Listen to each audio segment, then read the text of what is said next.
Even if I don't fully understand it, at least I can make interpretations about it. So it offers you a lot. This movie just really made me think about how art is controlled. I think that was the point that the movie was trying to get.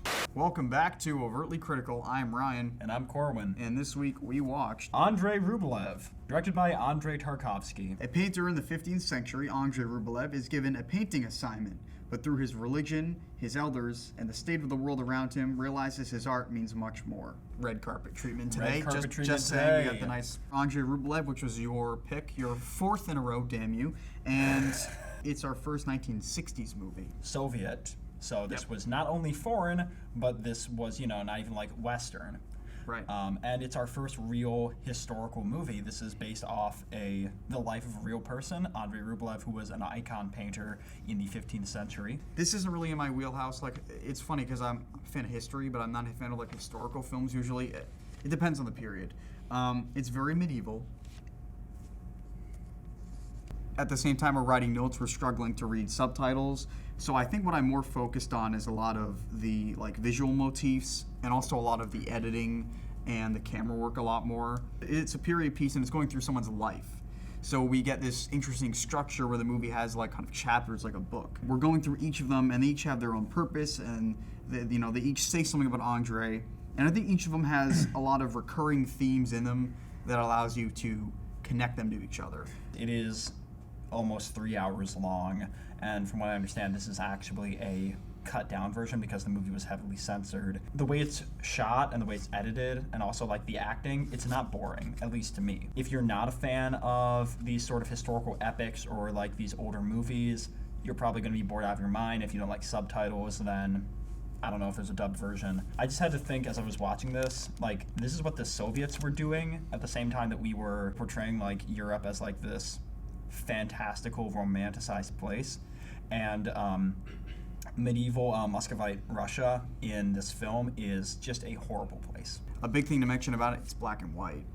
Well, mostly. There's a lot of like philosophical, not very like, as obvious as Dark Star made it, for example. But characters discuss a lot about life and death and, art and what it means and religion. Fate is another big thing too. So I think the movie covers a lot of things because a lot of things happen in someone's life. It is also an incredibly immersive film. I think they do such a good job of selling the period of time that this story takes place in. There's a prologue and an epilogue, and in between those are stories containing Andrei. The prologue involves a group of people in like some town or something, and it's like someone's flying in a hot air balloon. Basically, the whole story is he flies, and then he eventually falls. But when he falls, they do a match cut to a horse on the ground. Is this like guy supposed to represent the horse or something? Like I was trying to make that connection because I didn't notice that. That's what editing draws you to. There was a nice POV shot of him flying around. I kind of saw that scene as sort of like almost an Icarus story of like flying too close to God, maybe. I think you could easily have cut that out. Maybe like I'm missing something huge about it. Then when we jump into Andrei's story, he first meets that Jester guy. Our three sort of characters in that scene are Andrei, Kirill, and Dania. They stumble upon this like, I don't know what it is. It's just like it's a barn full of people, yeah. And you have a pretty drunk Jester type guy just going around doing this wild dance and the song. It illustrates the life of peasants really well, like a very Soviet perspective, honestly. But this is also where our like first scene of like art being censored and controlled is. Right. He gets arrested by authorities who break his drum, and he's dragged off screaming, and he comes back later in the movie. I'm pretty sure there was like only one girl in that whole scene. Maybe it was the authorities that came in, or maybe it was somebody else that like said something to that girl in passing. God bless you, girl, or something like that. And there's only like 3 or 4 obvious like women characters in the movie because there's obviously elements in it that discuss women's place in the world. I would be very interested to see like a real feminist film critic analyze this movie because it's not really sexist the way women are interpreted, I think it's pretty fair to just how women were treated in the Middle Ages, which is not well. Part of it was filmed with a wide-angle lens, because there was, especially when the Jester was dancing, there was this really strange Distortion, right? Yeah, there was. I saw that too. In wide-angle lens, it draws your attention to the middle, and sort of the outer parts of the frame kind of warp off. I never saw that again in the rest of the movie. The second section is Theophanes the Greek. It's 1400 to 1423 the film takes place. And in this one, we see Kirill again as he meets Theophanes, this old guy, who we find out is also a painter, or was a painter at some point. When Kirill was describing Andrei's paintings, he talked like about how beautiful the color was and how perfect it was. And at the time I wrote this down, I was like, the film's in black and white. Because we never actually see the paint. Actually, do we get like one shot of the painting? We get like it's kind of like, it's not framed totally. But the point of that scene is not so much the painting itself, but it's more Kirill's reaction to the painting and his emotions towards it. What happens is Kirill basically like loses his faith, partially because I guess he's almost jealous of Andrei's gift for painting. Which we find this out later. He doesn't give his full motivations, but he basically like storms off of their monastery and leaves and curses everyone. Right. Which is very important because at this point Andrei was going to go with Kirill to Theophanes to learn how to paint. But at this point in the story, Andrei is very much alone. He's embarking on this with like some apprentice named Foma. Yeah, who sticks with him for a while. I thought it was interesting, this scene in particular, his conversation with Theophanes. I feel like I'm fucking butchering all these names. We might be. It's fine. Apologies to, any Eastern European people. I found his conversation interesting because their conversations about painting are actually about more. Or, I mean, you talk about how later it's a little bit more about religion, but I feel like in this one there's a lot more philosophical discussion. Fate, which they get into later, like the idea of like you're born with these skills and if you have an obligation to use them or not. That's right. Which was brought up a little bit in this. After some years after the building that they paint gets destroyed and Andrei takes his vow of silence, Kirill begs him to speak and like says, even though like I wasted my life and I'm gonna die, please paint because you have a duty to paint. Andrei is basically, he's been asked, because he's a pretty well-renowned painter at this point, he's asked to paint this, like, what is it, a cathedral or something? I think cathedral. Right, so his painting is called The Last Judgement, and it's kind of like his hero's journey. He has to leave his hometown and he's sent off. At first I wrote down, like, oh, they're using really good use of candlelight and fire in the movie, like it's like cool lighting. But then I was like, I think fire is a theme in the movie. So he's basically sent off to do this painting, and I believe he goes off with that Foma guy, and he's also with Theophanes before, which is where we get to that river conversation. I liked that conversation a lot because it's this great kind of argument or debate between this old cynical man and this very optimistic young man in Andrei, at least in this point in the film. Yeah, I kind of gather that like Andrei was more human. He had more faith in humanity, whereas at this point in the story. True, that's interesting, where Theophanes did not. They almost switch at the midpoint after the cathedral was burned, where Theophanes comes back to Andrei in like a vision, because at this point he's long dead. Yeah. And he's almost like trying to help Andrei keep faith. But that's when Andrei takes his vow of silence and kind of goes into his very emo, depressive state for the rest of the movie until the end. They were often in frame with each other, but they weren't looking at each other. A couple times they were like back to back, but also not actually like, one was behind the other. So they were always visible together, but very little did they ever make eye contact with each other. But I think it's just an interesting way to film a conversation, especially when there's these two, competing sides that can't agree with each other. Andrei and his friends are by the river, and he sees like these people running and goes to investigate, and it's this pagan celebration of fertility where all these people are running around naked in the water, and he kind of gets grabbed by these villagers and tied up to like a post in like mockery of the crucifixion, and then gets kissed by a naked woman, but actually later they're going down the river in their boats, and he sees that this woman and her husband or someone are running in fear of these horseback riders. Yeah, they're trying to escape. And, we know what they're going to do to her. And she escapes in the water, but Andrei doesn't help her. In, like, one of his most important character moments, kills one of the invaders, who's taking a young girl upstairs to do, and he takes an axe to his head and kills him. And I almost saw that as like him, in a way, redeeming himself. But then he ends up feeling guilt for that. Anyway, he does. This is the act that actually makes him take his vow of silence. That first woman that he sees, it's not the one that approached him later, but he sees one, he looks at her, and then he kind of pursues her, or he gets curious. His pants light on fire at the same time. All I could think of was like, liar, liar, pants on fire. Probably the most interesting thing to me about the movie, we kind of like skip over seeing him actually paint the cathedral. We see the scenes where he's painting it, like it's under construction or under, he's working on it. But other than I think one point where he smears shit on the wall, we never. Was that shit or paint? I think it was shit.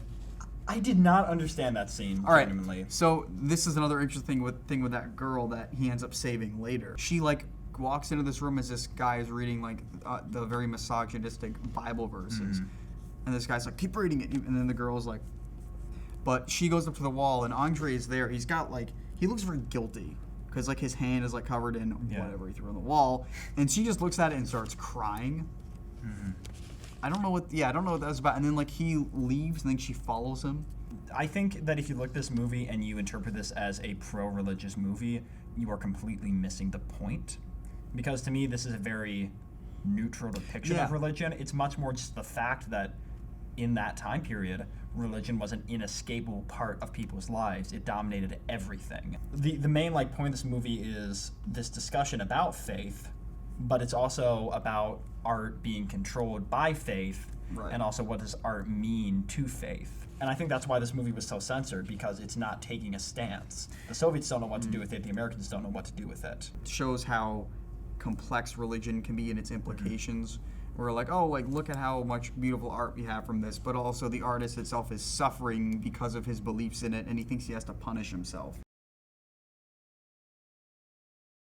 Part 2 of the movie. We're at part 2, which I think literally all four of us watching feel like the beginning of part 2 could have been the ending of part 1, especially considering how part 2 is longer. Part 2 begins with Raid, where the city of Vladimir is burned and pillaged, and the cathedral and the Last Judgment are destroyed. That's the midpoint of his story. That should have been where part 1 ended. It also is a big action scene to open part 2. Andrei is kind of helpless. He's pretty much, and this goes into religion, he's kind of just formed by the world around him. He has his art and he can do with it what he wants to, but at the same time, there's all these forces around him that he can't control. And I think this is one of them. This is the Tartars that are doing this, but there is a Russian guy who I probably should know from another point in the movie. He's the brother of the prince who has hired Andrew Rublev. He is the brother of the prince who hires Andrei to paint the Last Judgment. At this point, historically, in Russia, they were constantly at war with each other, as well as other people. His midpoint moment for his character, where everyone's invading, and he sees that girl, and someone's taking her, and obviously we explained all this already. He saves that girl, but then he starts to feel really bad, and the only people that survive, I believe, are him and that girl. He sees Theophanes in what we can assume is a vision. They have this discussion, which I guess we already kind of talked about this. It's a 4-year time jump. Back in the village that he originally started, the one that Kirill left originally, he's only with that woman to remind him of his sin. The townspeople like mention her as the dumb girl. She actually runs off with the Tartars. And then he loses her, and he's like, actually, you know what? Whatever. So when Andrei comes back, there's like a famine going on, and we see that Kirill has come back.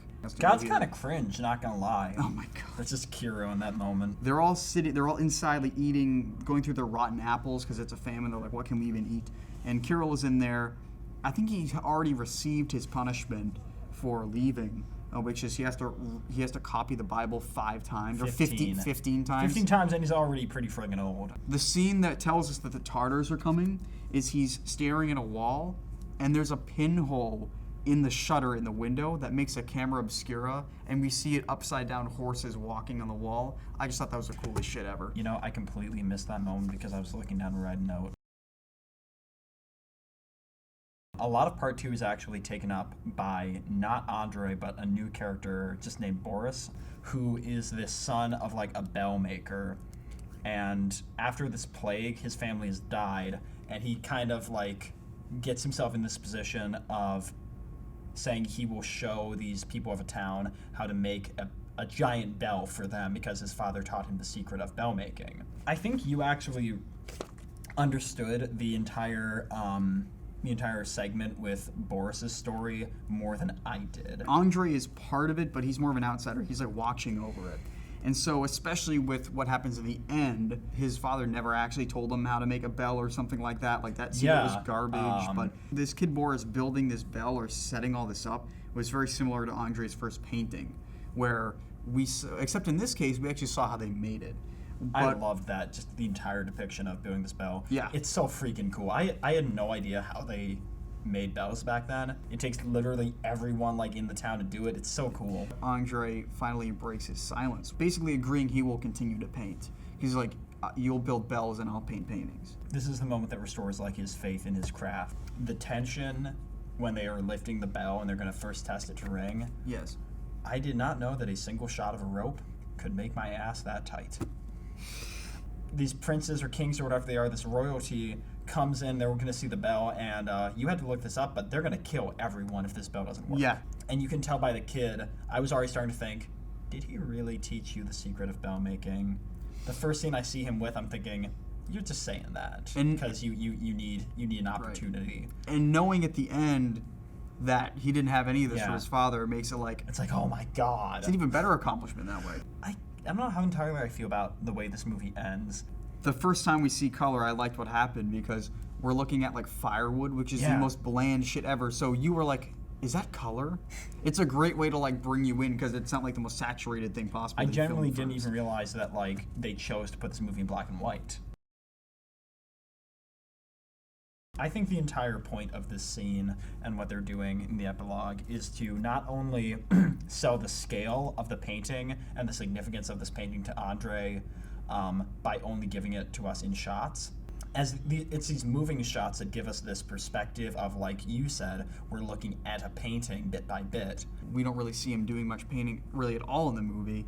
It's fun that we actually get to see just a whole dedicated, it must have been 5 or 6 minutes with a really nice score and like in all their colored glory. We finally get to see that after we've seen all the work he put into it. I noticed a lot of the things in the movie come from his paintings. There's a lot of horses in the movie and there's a couple swans in the movie, both of which are prevalent in his paintings. And then we end on this shot of the horses in the rain, but in color now. I think almost connecting us to the modern day, or well, when they made this modern, all those centuries back to when the movie takes place. I almost saw the horses as being like the four horsemen of the apocalypse, maybe. That's what I thought. But not only like was the fire interesting in terms of like how there's a lot of candles everywhere and they use a lot of words that have to do with fire, like burning and stuff. They burn a village. They have to burn the clay. His pants light on fire. There's a lot of fire in the movie. Oh yeah, and obviously when they burn the village, his painting burns.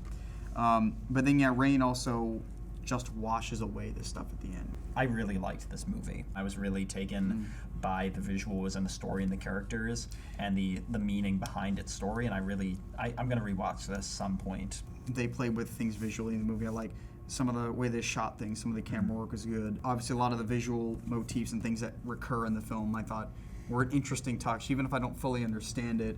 At least I can make interpretations about it. So it offers you a lot. I think a lot of people, especially in our modern day, criticize the Middle Ages as like, oh, all art was just for the church, it was just for religion.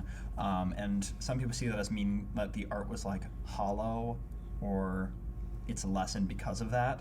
It just was the fact that the church controlled everything. If you were going to paint, you were doing it for the church. Art has always been controlled. Even this movie was something that was censored, but even in our modern day, art is often censored. If you want to make a movie with the military, it's basically got to go through the Pentagon, and if they don't like it, they're not going to fund it. Even at the same time in America, Vietnam movies like The Green Beret were getting military approval, and that became propaganda. Corporate media franchises dominate the art sphere. Marvel, Star Wars, DC. This movie just really made me think about how art is controlled, and I think that was the point that the movie was trying to get. Hi everyone, welcome back to the sounds of Andrei Rublev with Dan. I'm going to start with the opening credits. Sound that comes through is a really cool song and very dark. Makes me think that this is going to be a fucked up film, which it kind of turns out to be. So in part 1, there's a short interval in the drunk singing scene with the Jester, where the guy who was singing kept talking without mouth movement for about 6 seconds. I think that's more of a post-error. The effects on the voice acting should have been recorded fully dry and then had slight reflections added later on. Now, there is beneficial stuff to that, because if you're actually in the room, you want to make it sound like the room and not like you're in a big hallway. When you're outside and there's barely anything that would reflect anything, like, say, trees aren't going to reflect it. Kind of a bad recording on their part. I wish they had redone it. So the Jesus story and the crucifixion scene has a chorus that portrays a great sense of wrongdoing with how notes are screwed up and played at different times. It's also a good fear factor that what the Greek was telling was true in a serious sense that made me think about how, say, like Jesus gave humans change and they sort of betrayed him for it. The term analog horror ran through my mind for a lot of this film. The naked torch cult witchery scene. The music in this scene drives me to question what horror can truly be. It brings to mind the classic horror elements like, say, low-sounding instruments and dramatic pauses, but then combines that with mental insanity, if mental insanity was a music genre. Metal objects being hit both very quick and very slow, screaming out dissonance, and everything else in between that kind of makes me want to peel my skin off. Now for part 2 of the film. So the scene with the Tartars, with, the prince waging war on the city of Vladimir, has the constant war fighting, along with what sounds like a vuvuzela. It's like a long horn. In modern times, they're sort of plastic, because you can be, and they're like, oh. This instrument, combined with many others, can give off a war theme, like when you charge. What makes it cool is that it's being played constantly with small peak pauses, and it adds to the overall scene's savagery of the moment. And one of these guys is stabbed in the throat by one of the attackers, and he's laying there, and his throat's like. His throat movement coincides with the saw that happens to just be next to him wiggling, and it kind of made me assume that was the throat doing the noise and not the saw, and that tricked me for a moment. It was kind of funny. The church raid scene. That chorus was messed up. Brings a good, chaotic theme to what would be a house of order. The hits of the church bell as Andrei is talking to the Greek kind of makes me question, is he mentally stable? The guy he's talking to previously died. And are these distorted, unharmonic bell hits kind of like an audible key? 95% of all the sound effects in this film are perfect. Fire, the metal, chains, and even the giant bellows in the scene where they go to forge the bell, it's all in correct time. It's ducked well and generally mixed well overall, and that actually made me smile. Outside sound effects, aside from the water, give the feeling that they're outside. Inside halls, you can hear the resonance of people's voices as they're talking. Perfect. So the bell casting scene was amazing. This bell, in my opinion, takes sort of a sign of life. The pre-swinging of the bell, the hinge sound as well, kind of gave a really good feeling of suspense. Everyone's like, if that bell didn't ring, everyone would have died. The ending chorus gives both a feeling of, say, in my opinion, a holy presence and an evil presence. There has always been these sides and how, Andrei's real-life paintings show and tell a story of religious history, but it's based on controlled art. All the chorus is doing is, it's distorted, it's unharmonic, screaming, and then it ends with thunder. It's kind of a great way to tie it all together and talk about the life that was Andrei Rublev. Take care, everyone, and back to these guys. So my lesson for this movie, structuring the movie in chapters, is just a cool idea. It really emphasizes that every sequence, which is what the movie's broken into, has importance and has purpose. So if a scene doesn't reveal character or push along the story in a meaningful way, then there's no point. By breaking up the chapters specifically and even naming them really makes you focus on what is the point of the scene in the context of everything else. Because some movies do part 1, part 2, especially for chronicling a whole life. You're going to need those time jumps, and this is a chapters are a good way to do that. I hadn't thought about that, but this is a movie you could almost sit down and approach like a book. My lesson is something I've been thinking a lot about in general because we're taking a class called Camera in Motion, but this movie Steve Rashawn. This movie uses camera moves really, really well to give us subjective and objective perspectives for the story. I really noticed a lot of dolly shots, like follow characters as they're looking into something or like following someone else. Andrei goes to see the pagans who are celebrating, the camera follows him into that. Yeah. Or we also get that POV at the beginning of the balloon. And one of my favorite moments was actually when we see the Grand Prince who is working with the Tartars to burn Vladimir. We see like a close-up on his face looking around at the destruction that he's caused. There's also a lot of objective shots of just armies of like showing the scale of them. This movie really made me notice how you can use camera moves and different camera shots to sell emotion and a certain character's perspective on something. Boris was maybe still looking for the clay. He was like, him and that other kid were like on this mountain and they walk out and the camera pans with them, but then there's, at really perfect timing, a horse and carriage like going that way, and then the camera follows that. So I think there's a lot of good timing as well with the camera moves, or it uses it kind of like Slacker actually. It uses the camera moves to kind of follow the motion to something else and transfer the scene somewhere else as a good transition tactic. And off. God. Hi, welcome to Funny Notes. The title is Director. He's basically the same person. All people named Andrei are the same. Concrete wall. Gaily seductive. He's lying on that bench, a little gay. Side torch, perfect penis length. What? Corwin, you're supposed to stay here, you bitch. Big book. It's Corwin friendly. Well, you can see the words well. You know. Oh, okay. Because he's blind. Oh my god! Oh my god, I love God. Give me God's shit.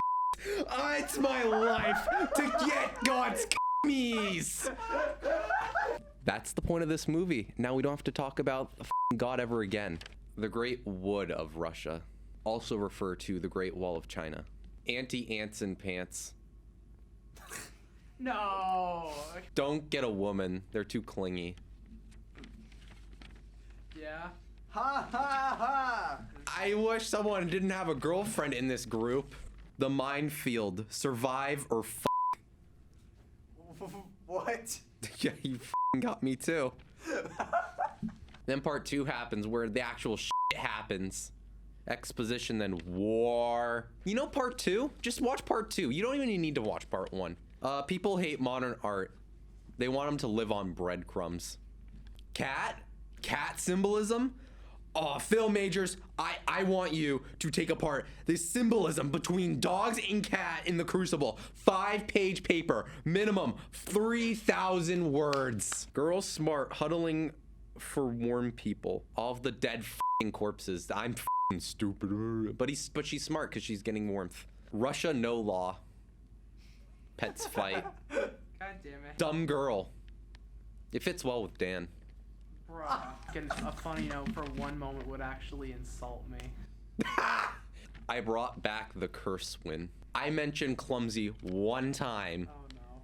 And it just spirals. This person, this Corwin, comes to the table and saying, man, I'm real clumsy today. And then knocks over water. You can't make this up. Bye. Yeah, all right. That's all I needed for you. Bye-bye, man. Bye-bye. Classic Russian.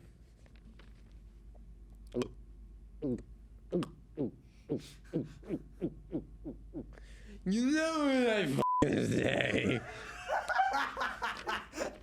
My best tool is my head. And last note, men are weak. # girl boss. This has been Funny Notes. I'm gonna have to reevaluate my life choices. So we both liked Andrei Rublev, but it's time to pick something else, and hopefully it's not his movie again. I really hope it's not. So I get to pick this time, so you get to pick the box. What's 1 and what's 4, and I get to pick. We're gonna make that 1 and that 4. Oh my god, you're a dick. What's 2 and 3? Figure it out, fucker. Oh, God. I'm picking, what was that, 1? That was 1. Sure. I will say, though, I'm very excited to see Heavy Traffic, another Corwin movie, the 5th one in the row, because I think he's bought off or something. This is our first animated movie. This is also, I believe, actually an X-rated film. So this is from 1973, so we have 4 1970s movies this season. It's like our new 1990s.